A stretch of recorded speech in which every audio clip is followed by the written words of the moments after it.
Hi mathematicians! Today we are going to talk about the volume of a cylinder. First, let's talk about some definitions. Volume is the measure of total space inside an object or the amount it can hold. So it's like how much liquid could fit inside of this coffee mug, how much empty space there is inside this cardboard box, or even how much water a swimming pool can hold.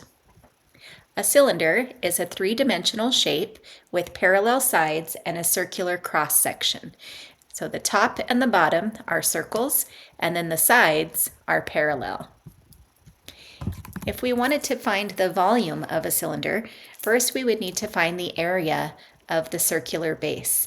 And you can find the area of the top base or the bottom base because since these sides are parallel, those circles are exactly the same size. We can find the area of a circle by using that formula, which is area equals pi r squared. Once you find the area of the base, you know that a 1 unit layer on top of this base would be that same amount, but in cubic units.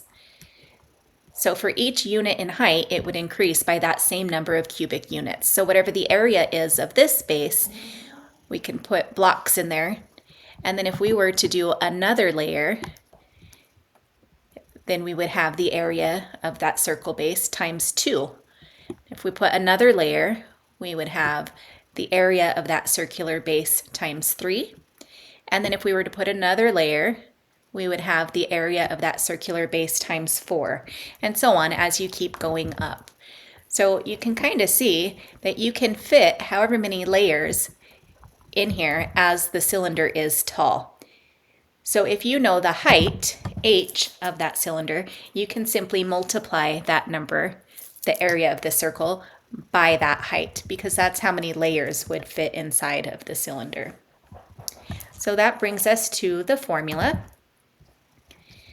Again, it's based off of the area of a circle because the base, the top and bottom are circles. So the area of a circle is pi r squared. As long as you know the height of the cylinder and the radius of the circle, or even the diameter that you could divide by 2 to get that radius, as long as you know the radius and the height, you can multiply the area of that circle by the height. So our volume formula becomes volume equals pi r squared h. The pi r squared represents the area of the circle, and the height represents how tall or how high that cylinder is. So let's look at an example. Here we have a cylinder with a height of 10 and the radius is 4. So if we start with the formula volume equals pi r squared h, we can simply plug those numbers in to our formula. Then we get volume equals pi 4 squared times 10. I can do that math by saying 4 times 4, or 4 squared, is 16. 16 times 10 is 160. So that brings me to pi times 160. And then I like to switch that around. I think it looks nicer to say 160 pi. So if I wanted the exact volume of this cylinder, I would say that it's 160 pi cubic centimeters. If you wanted an estimated answer, you can use 3.14159 per pi, and if you multiplied that by the 160, you would get about 502.7 cubic centimeters.